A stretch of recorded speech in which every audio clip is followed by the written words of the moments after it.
Good afternoon, everybody. Welcome to our special Infinit-I Engage special edition, our workshop on skills gap analysis, hiring for driver competence. I want to go ahead and start with some introductions here today. My name is Craig Hart. For those of you who are not familiar with me, I work with Vertical Alliance Group and Infinit-I Workforce Solutions, and my background is in distance learning options, both within the financial services as well as the logistics industry. And our very special guests here with us today are Tim Lucko and Rick Geller with GL Transport Consulting.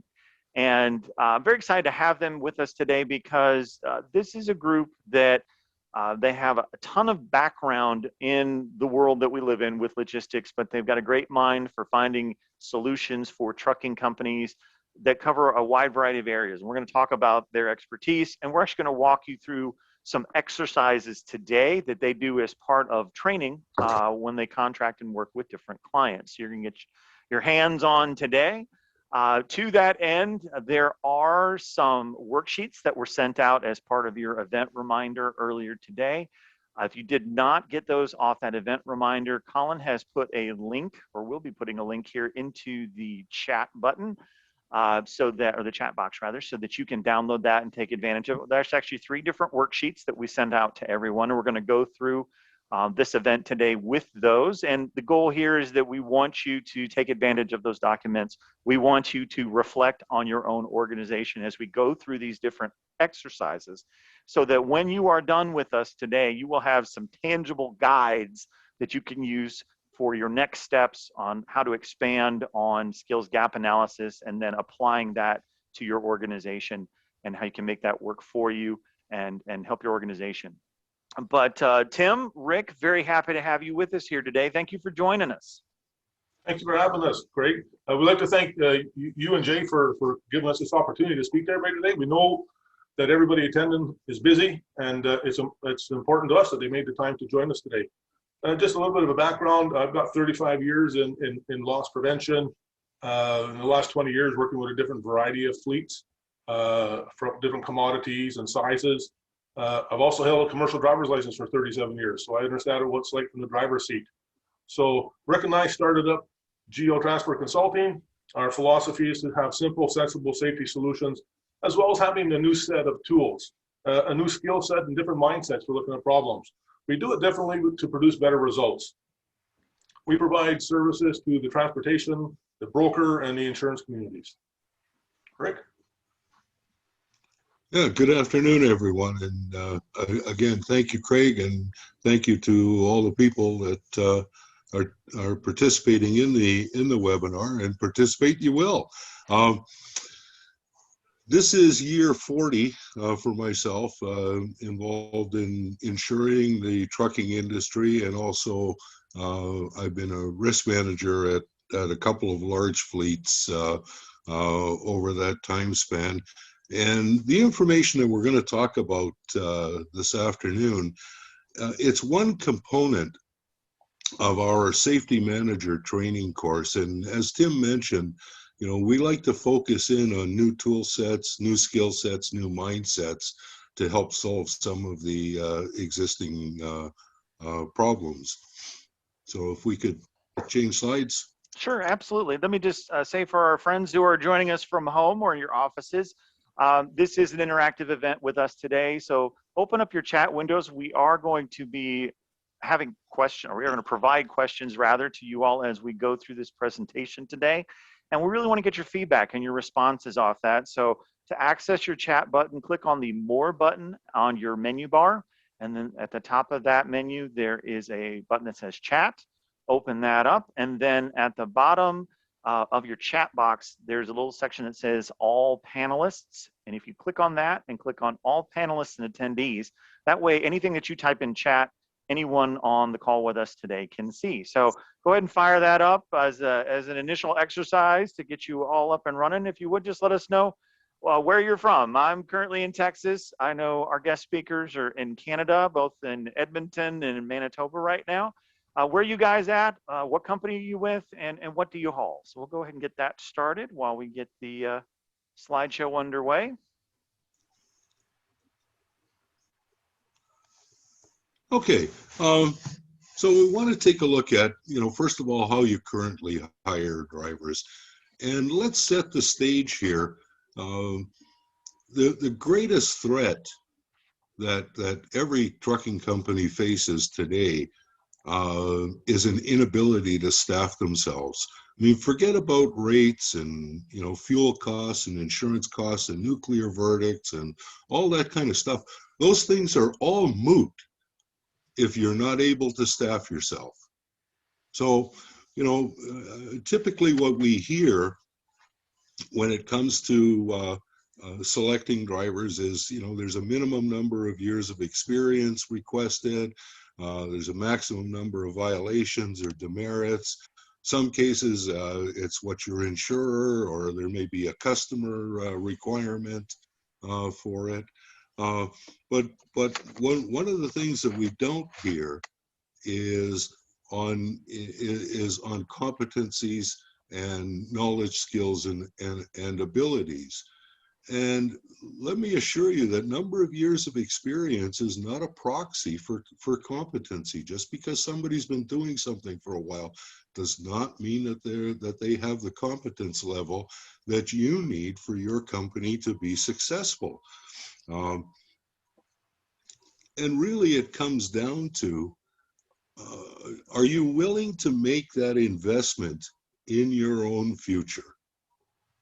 Because, again, having drivers that have the knowledge, skills, and abilities that you need them to have for your business to be successful is not a line expense item on your training budget. It's an investment in your future. So it kind of leads us to our first chat question is, I just want to get a sense, how many of you have had to pass on a driver? When I mean pass on a driver, where you haven't hired a driver that you thought would be a great addition to your business, but didn't meet those typical criteria that we're using now of years of experience or maximum number of violations. Just like to get some sense of, how many have been impacted by that sort of thing. And while people are answering that question for us, Tim, you had made a great point off air in preparation for this call that one of the common misconceptions within the practice of hiring is that the expectation, or this presumption rather, I guess is a better word for it, that the training that you need for your driver at your company is somehow being done someplace else by someone else before they ever darken your door. And that's just not true. No, that's absolutely right. One of the pitfalls of experience is you never know what type of training that the individual received. You don't know if it was actually delivered. You don't know how it was delivered. You don't know if that person adopted their learnings. So when you are simply using experience and the information the driver's providing you, they say that, yes, I've received this type of training. You have to have some kind of a process to validate that they actually understand what you want them to know, and they've adopted those into their daily practices. Excellent, excellent. Okay, and if we've got some answers, or can we go back to the other Sure. side? Absolutely. If we've got some answers to that, then I'd like to just spin that question around and ask another question of people attending, and that is, how many have hired a supposed experienced driver and been disappointed with the hire because you relied on that number of years of experience to be some sort of guarantee of competence? And everyone on chat, this is a no shame zone. So some of these things we have all experienced and done. This is not an exercise to pass judgment. It's more just to help set the table. So just don't think that this information, Yeah. if it doesn't look great, that's okay. That's why we're here, to get better. Yeah, just remember that relying on that number of years of experience, when an entry-level driver comes out of a school, it's very difficult for them to get employed. And a lot of them have to go to substandard carriers, and they wait till they've got that magical 2 years experience, and then they're banging on your door. And how much do you think they've learned in that 2 years? Similarly, when they're working with that kind of a carrier, and that's the only employment they can get, is a number of violations or demerits. Is that an accurate reflection on their ability to do this job? And when it comes to what your insurer will allow, hey, this is your opportunity, and you'll never have a better opportunity to educate the insurance industry and spin it around and say, look, we are now looking at the knowledge, skills, and abilities that people need so that we can be successful. Is there, I guess, to dig into that a little bit, because I'm sure there's people on the call with us today that would probably be a little bit anxious approaching their insurance company like that. Is there a way that they should present that information? Should it, like, for example, if someone joining us today said, I'm starting this tomorrow, how should they approach their insurance company and let them know that they're doing this sea change in terms of how they're hiring? And I ask this for those of you on the call with us, because Tim and Rick have been on the back end of insurance companies. They know how insurance companies think and what they do. So I guess what's the least painful way to approach your insurance company when you want to switch gears in terms of how you hire? Well, first of all, always through your producer, through the broker that you're dealing with. But you want to get that information in front of underwriting. And I can tell you that, both Tim and myself have been talking with the key decision makers at the insurance companies that are specializing in trucking insurance, to lay the groundwork for this concept, because you have to understand that the current method of minimum number of years of experience and maximum number of violations, demerits, it's not working any better for them than it is for you. That's a good point. Okay. So if we can go to the next slide. So, to drive home the message, I mean, if the object of the game is to climb a tree, do you want to hire a squirrel or do you want to try and train a rabbit? That's what it comes down to, is, are we looking for the knowledge, skills, and abilities that people need to have so that your company can be successful? Next slide, please, Craig.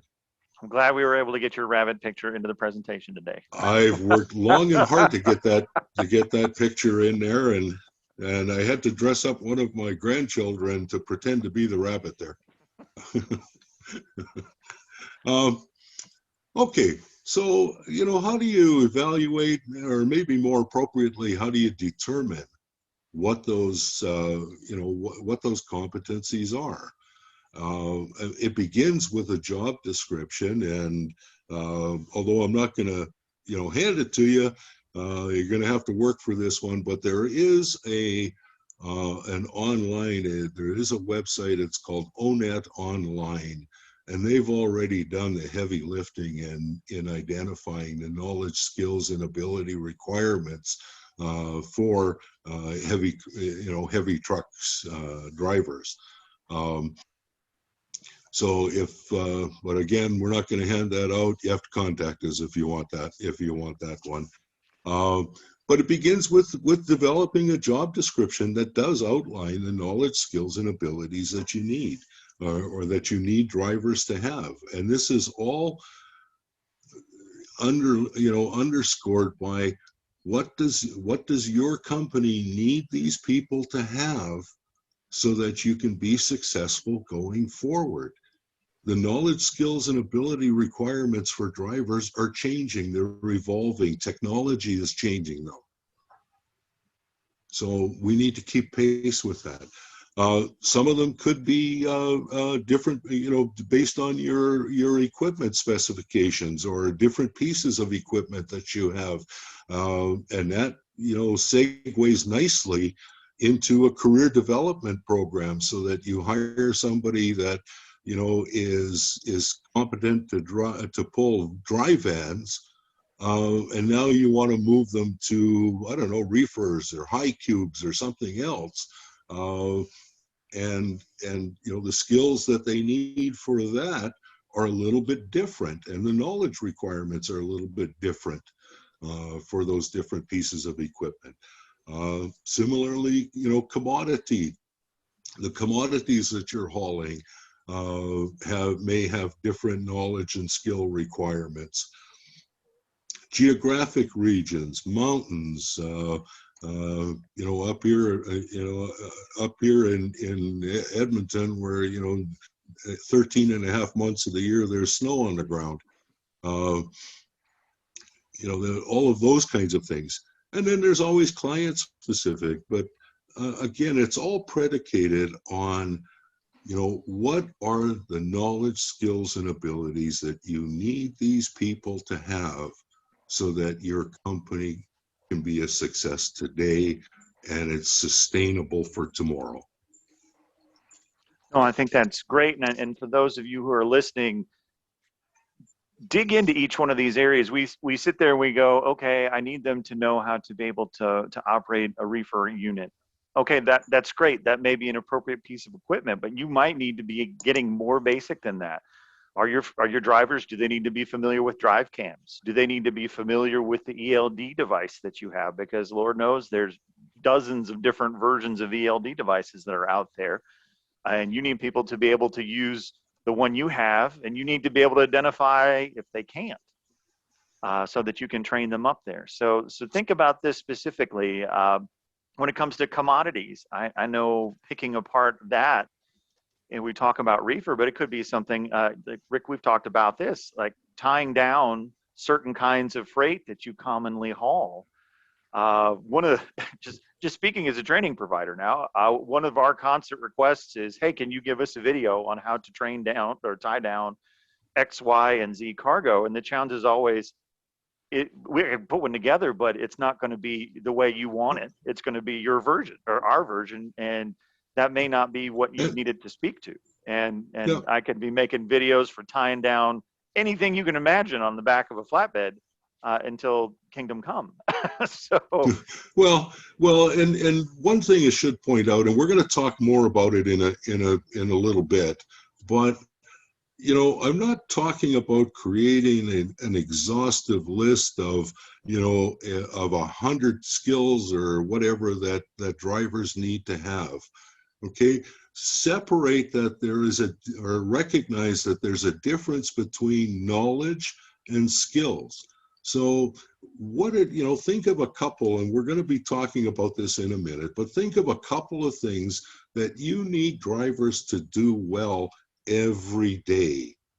And that's what it is. I'm not talking about, creating an exhaustive list of, a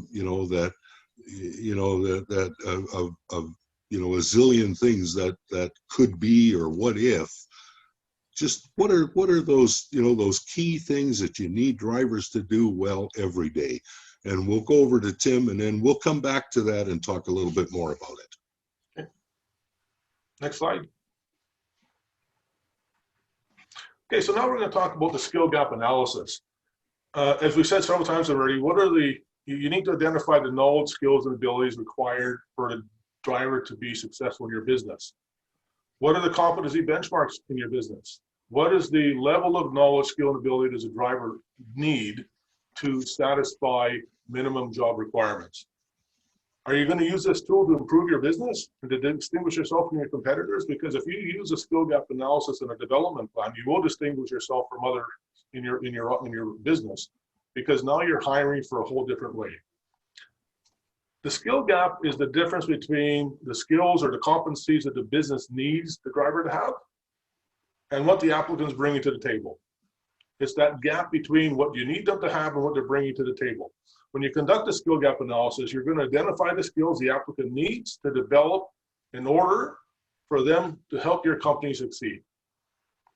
Not all applicants are going to come with what you need. It's obvious. If a person has been doing reefer or dry van and you're a deck company, they might have everything except deck experience. So you might have to train for deck. And of course, deck, you're doing load securement and heights and dimensions and over dimensions and all that kind of a thing, right? You can also determine what's a deal breaker, because you're not going to be able to train for everything, or you might not have the ability to train for everything when someone comes to your operations, right?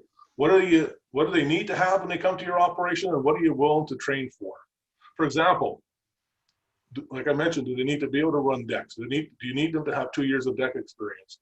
Do they need to have mountain experience? Are you willing to train for that? Do they need to understand if you're hiring for LCVs? Do they need to be certified in LCV operation? Or are you willing to invest in their training?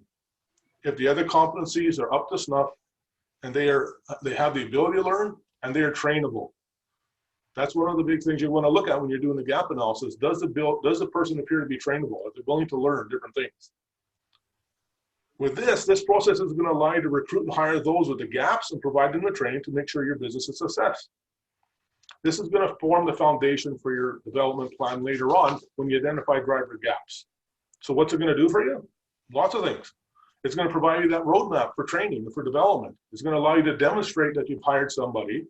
And now, if required, either through the regulators or through your insurer, it allows you to demonstrate that you have a roadmap to take this driver through their training standards and what you need them to do. It's going to allow you to confirm skills. It's going to be that guide for the development plan. The good thing about it is it's individualized. You're not doing shotgun training where everybody gets the same amount a week of training. Maybe everybody doesn't need a week of training. Maybe some people only need 2 days because they already come to the table with a lot of skills. And it's going to train for the right knowledge, skills, and abilities you need.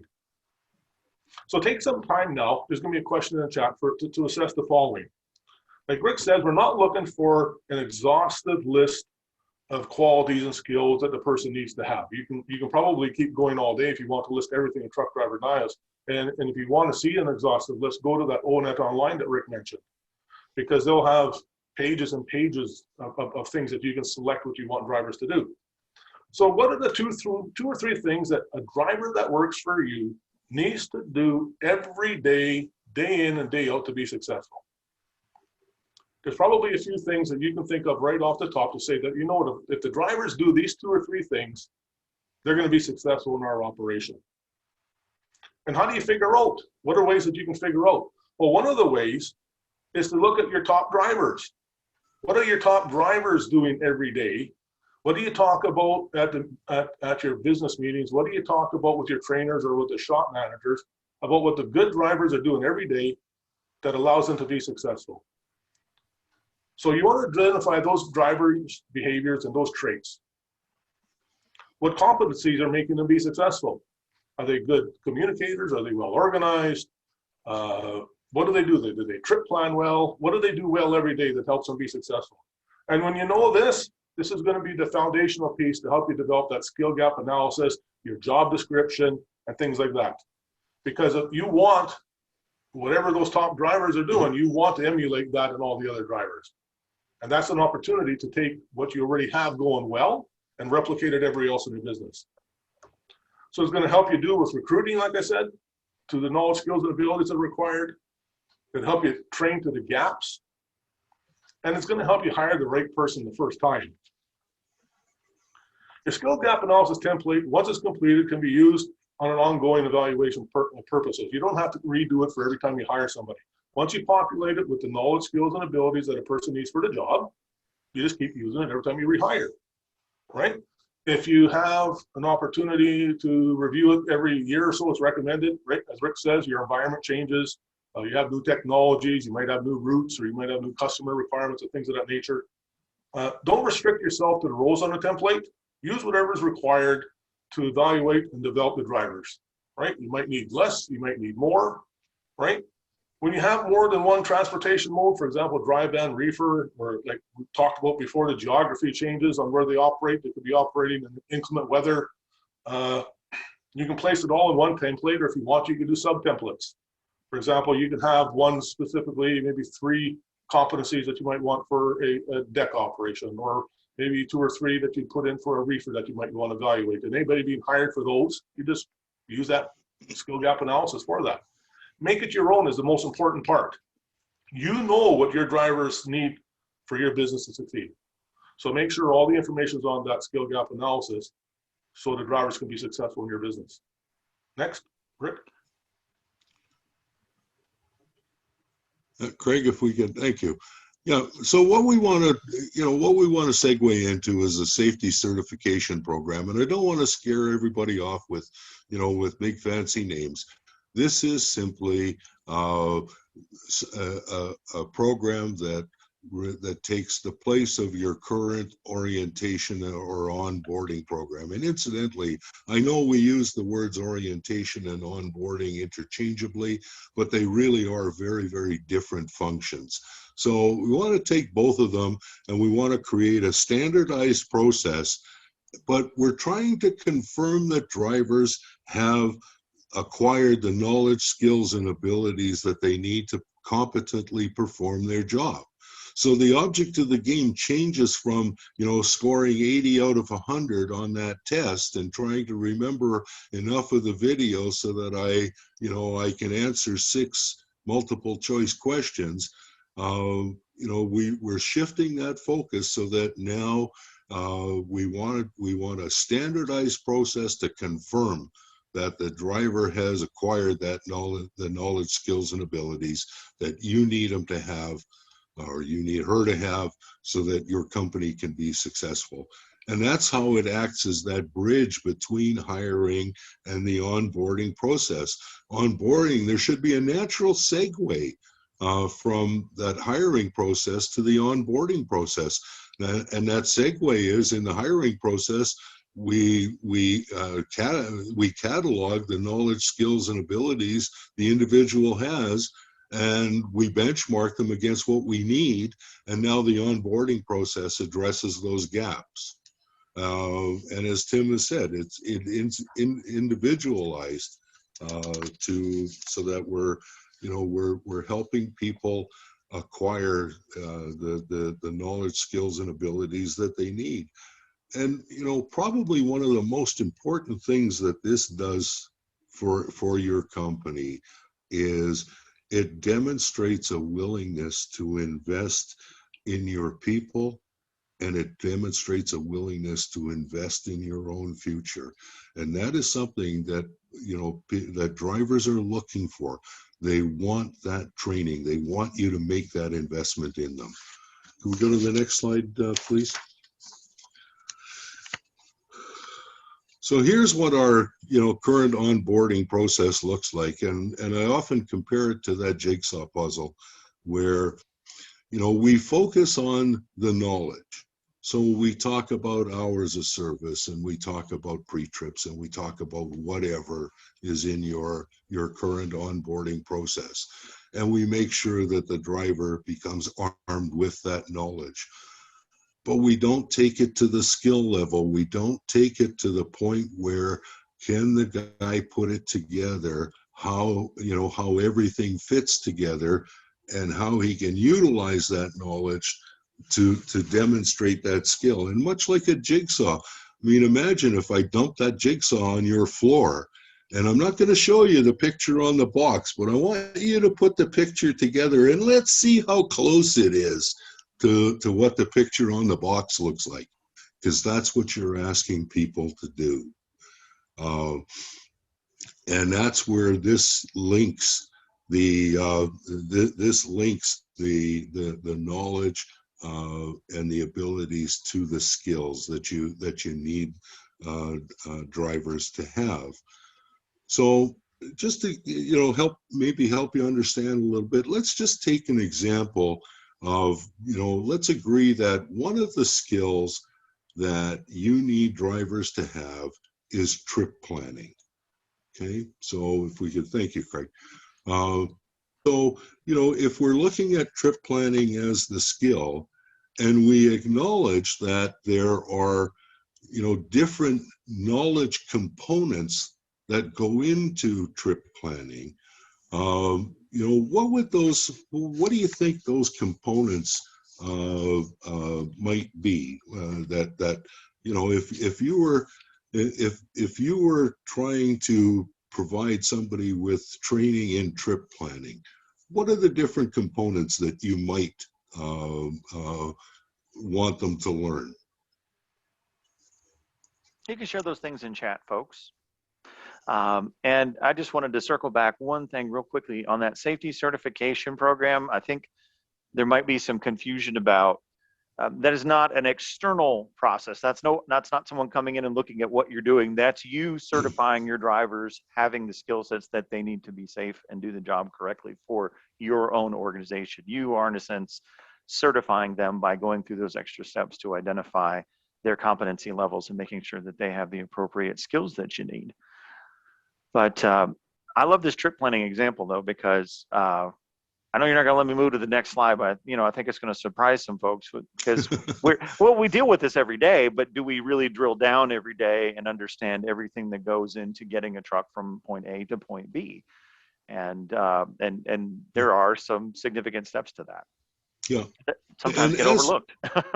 and as with any of the skills that you want to increase the competency level of your drivers, I mean, you have to, it starts with identifying the components of that skill, evaluating, where your driver's at, determine what knowledge, skill, or ability gaps are there, and then create a plan.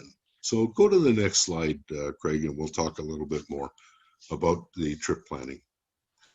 So these are just some of the things that we put together. It's by no means an exhaustive list or that, and there may be things that... Sorry. There we go. Oh, where did your mother and I go wrong? Anyways, so this is by no means exhaustive. It's just some of the things, but what I wanted to highlight, and maybe this will help you understand the difference between the current onboarding process and what we're recommending. Let's assume, for argument's sake, that hours of service is a component of the trip planning skill that the drivers need to have.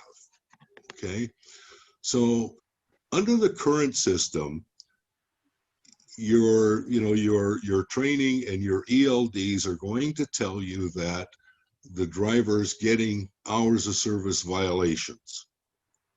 Okay, and typically we're going to respond by having the driver, sit down through another video or that type of thing. The difference between now that system and this one is going to help you identify, what if it's not a regular knowledge of the regulations that's the problem? What happens if it's arithmetic that's the problem? And the driver knows the regulations, but he has trouble figuring out the arithmetic of, time versus distance and how to segment the trip and those sorts of things. You can sit him in front of those videos all you want. It's not going to address the issue, where when you break it down into the component pieces, now you get an opportunity to find out and discover what the real problem is and what the correct solution is. So so this is, and again, this is just an example, but there may be 3 or 4 or 5, I don't know how many things that you've identified, whether it's pre-trips or communication skills or check-in calls or whatever, but identify what are the skill is trip planning, the knowledge is those component pieces. Next.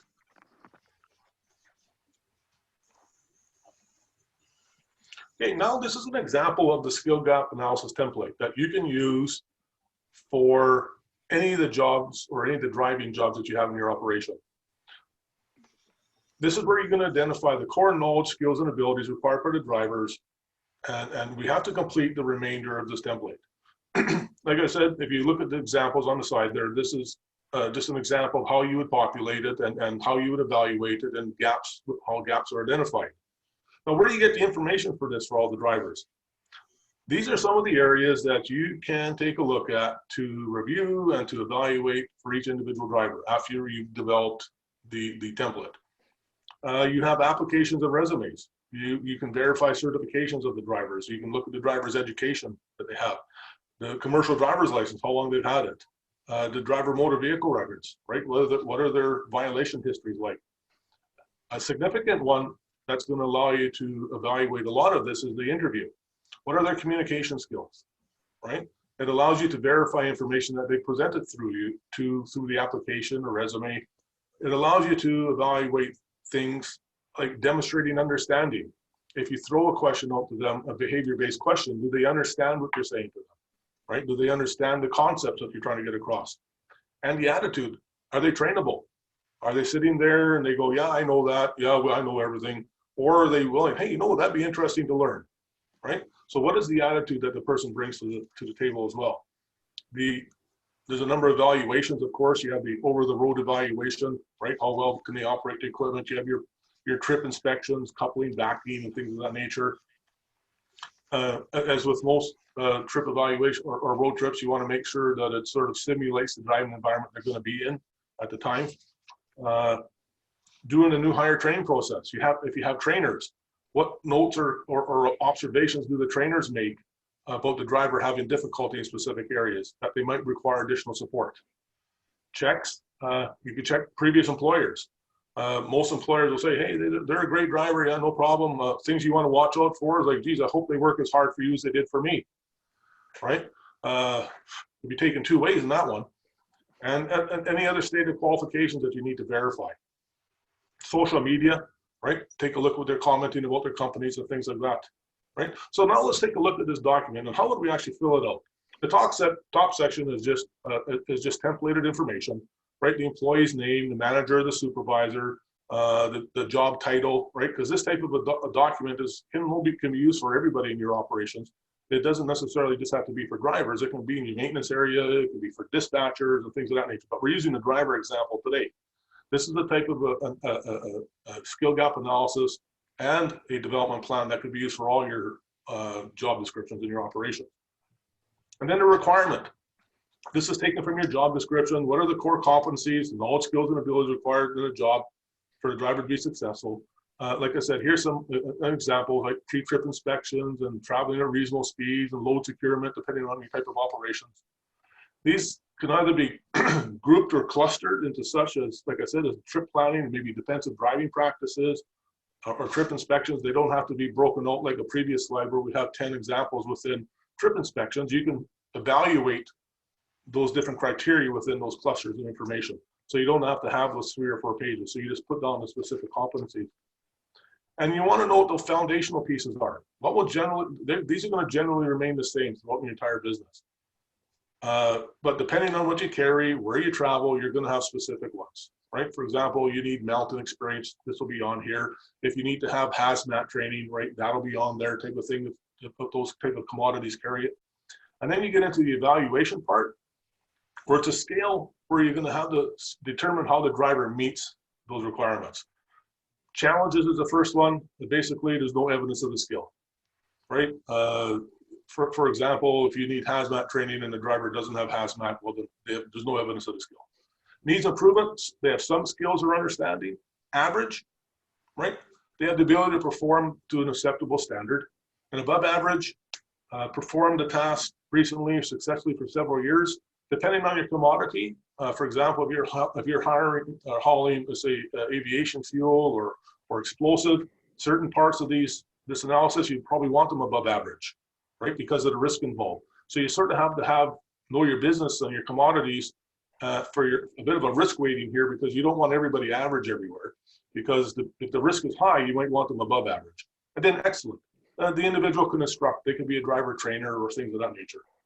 When you've evaluated the applicant, you want to determine what you can train for, or what you're willing to train for, or what might be a deal breaker, right?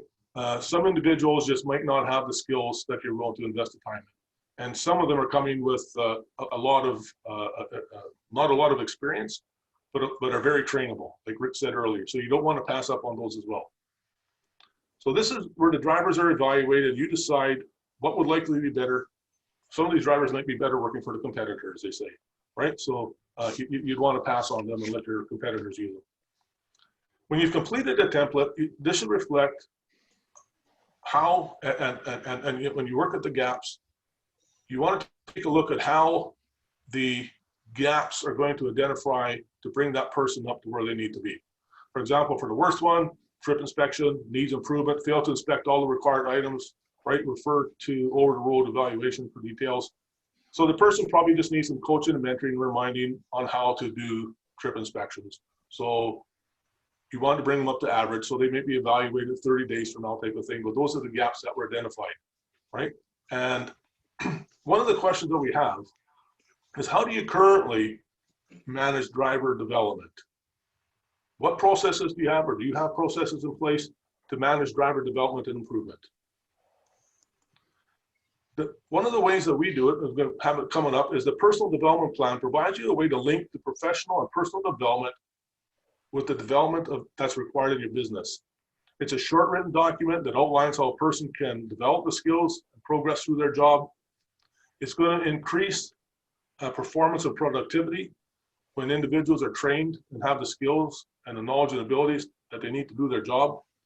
You can definitely demonstrate continuous training and development, and it's going to reinforce for the drivers what their expectations are. This combination of knowledge, skills, and comprehension of the job will assist in confidence for drivers, because when someone is trained and has the knowledge to do their job, it's going to improve their overall work performance. It's going to maintain a consistent body of knowledge across all of your drivers, because everybody's going to be trained the same way. It's going to increase the satisfaction of employees, because when people are hired and they get trained by their employers, they're more satisfied because they know what they're doing. Also creates opportunities to learn new skills, as Rick has indicated. Drivers who've been with the business for a while, they might want an opportunity to advance, either learn new skills, different commodities, different types of equipment, right? But also businesses adopt new technology and require additional training over time. This skill gap analysis and development plan can be used in addition to individual drivers. It can be used for groups of drivers to learn new skills, knowledge, or abilities. As technologies advance, you might have to train your entire fleet of drivers with this information. So it can be focused on an individual driver, but when you have significant changes taking place in your fleet, it's also an opportunity to ensure that all the drivers are trained to the same standard. Next template. Actually, I'd like to take a minute here. Everyone has been provided a copy of this example, so that you all can take a look at it. But everyone's also been provided a blank one. And I think now might be a good time to write down some notes some of you have already had percolating in your heads about requirements specific to your organizations. We want to make sure that you've got something started there that when we're done with our call today, that you can take and expand upon. Obviously, you don't have to fill every spot on the list, as this is a new activity, a new skill that you all are developing. Starting with 2 or 3, getting that under control, adding 2 or 3 more, getting that under control, and you're able to build on that list without overwhelming yourself and overwhelming your drivers and your recruits that you're looking at. No, because I think this is a very helpful tool. This chart here is very simply lays out, hey, what are they good at? What are they not good at? What are we willing to train on? And what do we not have the ability to train on within your organization? And those are some hard realities. If you know that, hey, if someone comes to our door and we haul hazmat and they don't have the hazmat certification, we can't help them out in that respect. But if there's areas that can be trained upon, and you can even identify people within your organization that could be a trainer for a particular skill set. I mean, this is an opportunity to do that driver development, improve your employees, not necessarily add more work to your plate. Safety directors, I'm talking to you out there, operations managers, because I know some of you are doing training consistently all the time anyway. To be able to do more individualized training, that's going to be tremendously impactful for your drivers. They want to have that feeling of being moved up within your organization, improved upon within your organization. So this, I think, is a fantastic tool for that. So definitely start filling out that blank form. Everyone has electronically. So if you wanted to take Rick up on his great example that, hey, if you've got different divisions within your company, some are reefer, some are dry van, you may have different lists for them. Or if they're different locations that might have different challenges that you want to be proactive and address. So this is something that you can take and make your own. So definitely take some time filling this out. And then this is sort of support what Craig was saying, is that you only need to invest in this at the beginning when you're populating it for the first time. And it's nice to have that standardized training across the board, and it allows you to evaluate individuals the same way. And independent of the drivers being successful, it allows you as a safety manager to be successful in several ways, because as a safety manager, it allows you to demonstrate people have been evaluated individually for their training skills. And it's a defensible process for you now. Yes, we individually evaluate everybody. Look at, we've got 5 different drivers. Here's 5 different skill gap analyses. They're all slightly different because we've evaluated them. So it allows you to demonstrate a comprehensive training program. Also, it's defensible for labor practices as well, because when people aren't hired for whatever specific reason, it allows you to demonstrate why they weren't hired and where the gaps were and where the challenges were that they didn't meet your requirements. So there's supplemental things that it assists with, in addition to making sure you have a driver that has the knowledge, skills, and abilities they need to do their job. No, I love it. For anybody who sat in on our virtual event, you've heard us talk about how you tell your story to your insurance company, to your corporate partners. This is one of those tools to help tell your story, the things that you are doing proactively that other companies not necessarily are doing, to make sure that you have a fleet that is above average. And in some cases, excellent. So I think that's tremendous. Any ammunition that makes you guys look better is a good thing to share. So it allows you to shine compared to your competitors, right? Absolutely. Okay, so the next slide. So now we're going to be talking about the personal development plan or program. The personal development plan or program is the support tool for skill gap analysis. It allows you to develop drivers individually and provide them the information and the knowledge that they need to do their job, right? How are you going to gauge success when the drivers have the ability to demonstrate that they've learned? What's nice about this in the development plan is that not only you've identified the skill gap, you identify the training or the mentoring or coaching required, and then you have to gauge how you've been successful, right? So not only does it prescribe the type of knowledge or the training methods, but it also allows you to demonstrate that the drivers adopted that technology or that information, right? That they actually understand it now. It tells you when it needs to be done by and who's involved in it. Can I get the next slide, please? This is the development plan template, as similar to the other one. There's a few differences on this one. We have the driver name or the employee name, I guess, because it can be used for anybody in your operation. The job title, the date that review is being taken place, and who the mentor is, if there's a mentor assigned, and the development period, right? This can't be an ongoing forever. You have to have an end date when the person needs to learn it by, right? And the manager or supervisor involved in this. So the information on the first column, the specific learning goals, this is the information that's transposed or provided by the skill gap analysis. What does this person need to do, or what are the learning goals that they have to ensure that they're going to satisfy the gap that was identified, right? It could be, for example, the pre-trip or the trip inspections, right? The person needs a refresher. Do you have a handout that you would give them? Is it the LED that you, the EOD that you would take them through to make sure, okay, here's what you need to do. Tell them that, you know what, you have so much time at the beginning of the day, whatever, however they need to be supported through this. And how's it going to be achieved, right? Is it going to be, are they going to take a course inside? Are they going to be sent external to a course provider? Are they going to learn this during orientation if that gap was identified? Is it going to be some type of in-cab training? Are you going to have driver trainers? Or are you going to double team a person for a period of time? right? There's any number of, that's just examples, there's any number of ways that how this can be achieved, right? And how is it going to be measured, right? Are they going to have a new over-the-road test? Is there going to be a in-cab coach evaluation, right? Because the skill gap analysis is going to identify what the challenge was, and this is going to say how it's going to be measured and who's going to, and how you want to make sure that the person now has that skill that you require at the level that you want. That maybe they come from average, you need them above average for something, right? For example, if you're doing load securement, certain types or whatever, and you want them above average. So you coach and you mentor, maybe you send them on the road for 30 days and then they have to be reevaluated, right? To make sure that they're doing it properly. And then you have the date that it needs to be achieved by, right? Depending on the knowledge, skill, and ability, this date can be flexible. It also may include when you have the time to do it. If you're putting through a lot of people, you train and coach and mentor, and you say, okay, you've got 2 weeks to learn it, or 3 weeks, or 4 weeks, depending on the type, and who's been assigned to assist.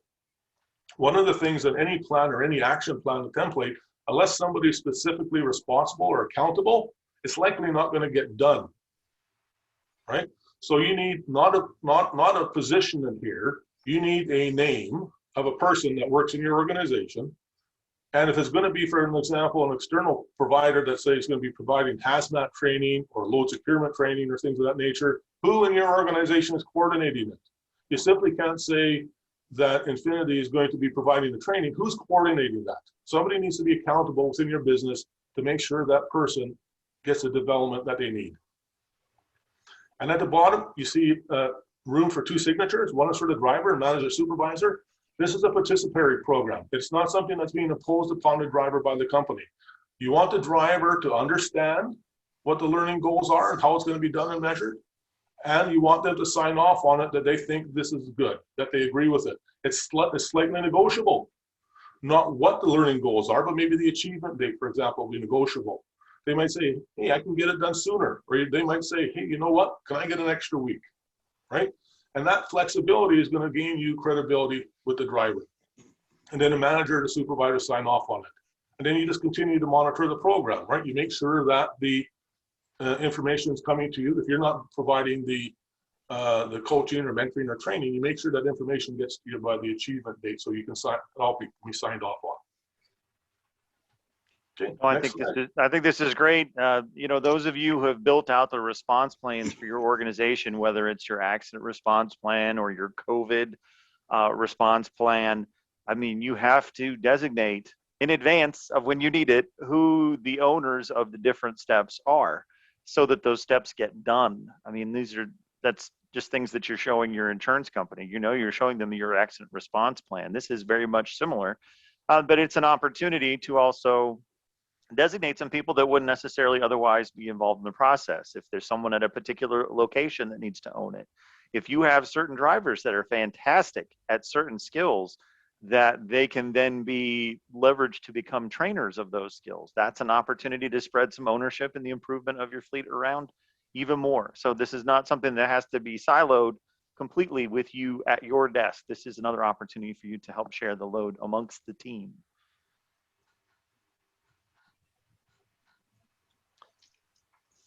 All Okay, right.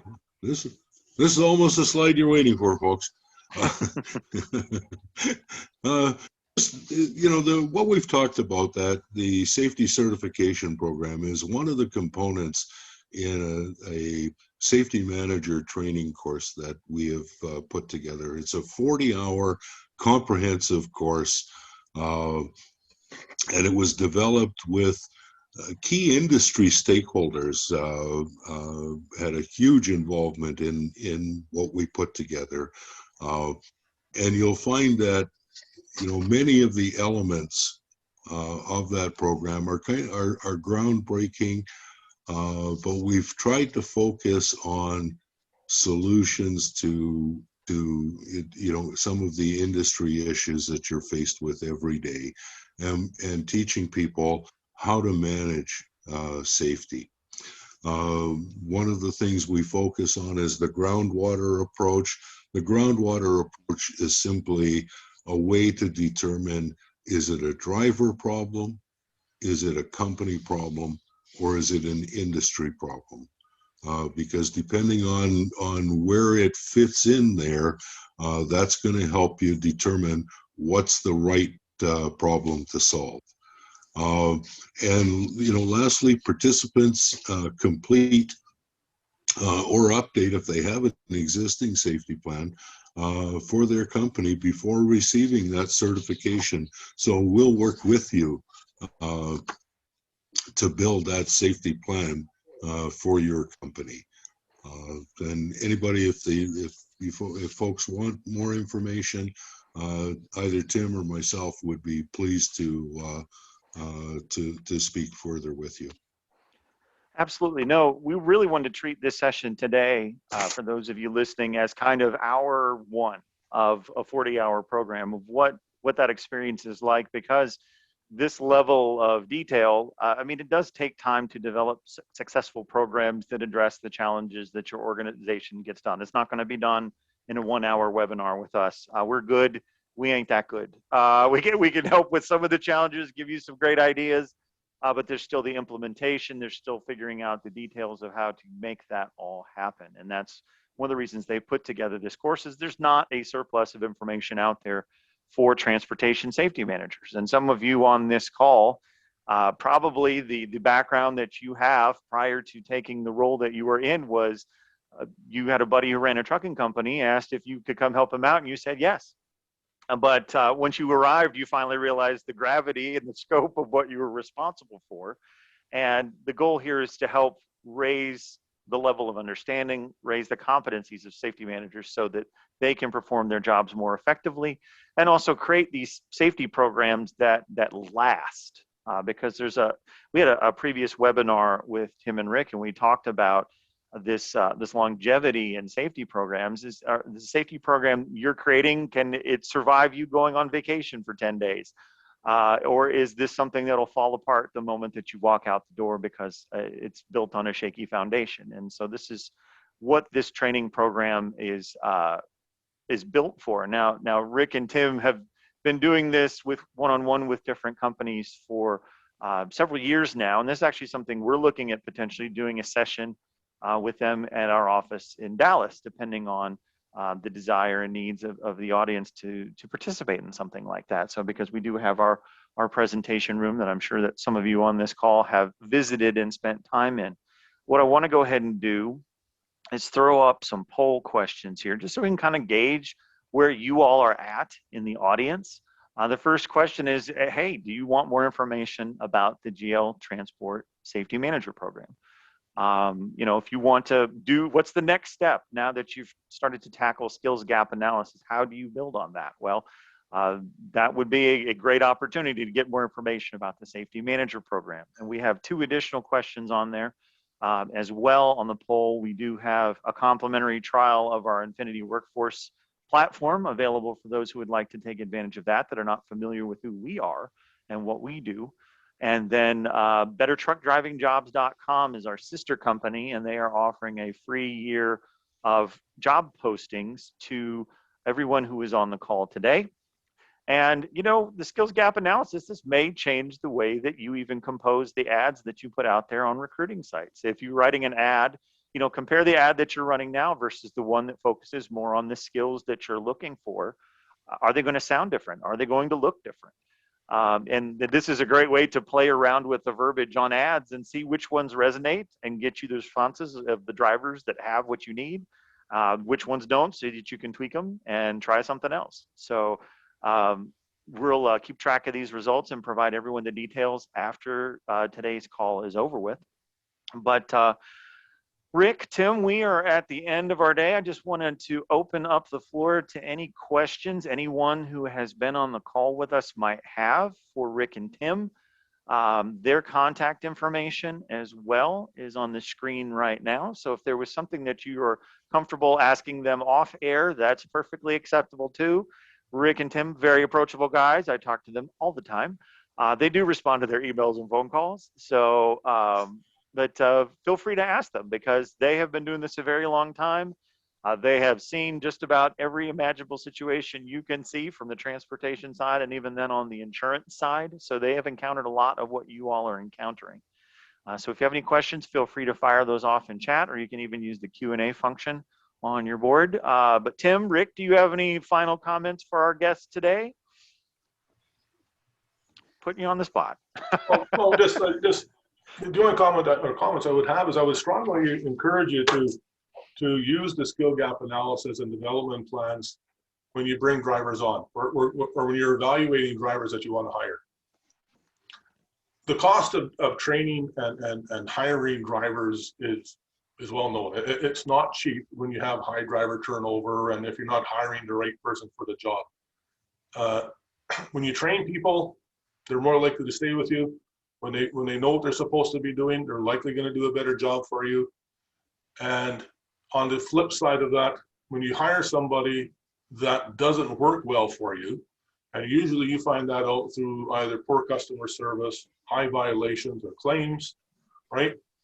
You can quadruple or higher whatever the training dollars were for that person. So getting the right person the first time, so investing your time at the beginning to evaluate that person for what you need them to do, and then if they have a few gaps, train them for it, right? And it allows you to demonstrate to the insurers and allows you to demonstrate to the regulators that you actually have a comprehensive training program because you're investing in your people. So I would strongly encourage you to take those forms with you, populate them to start. You don't have to do the full meal deal the first time. No. Because you're just going to get overwhelmed possibly.